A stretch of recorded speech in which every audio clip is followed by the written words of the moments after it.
January 1939. Dad and men from the town have left for the port of Liverpool. Dad told Mum that they have to go away to practice.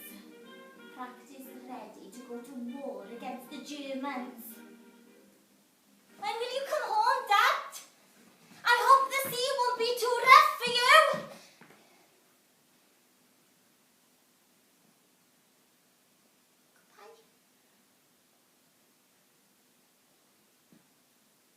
I am speaking to you from the cabinet room at 10 Downing Street.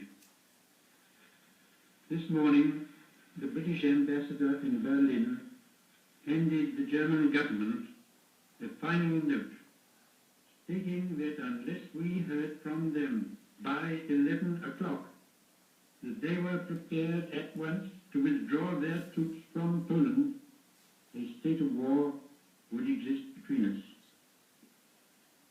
I have to tell you now that no such undertaking has been received, and that consequently this country is at war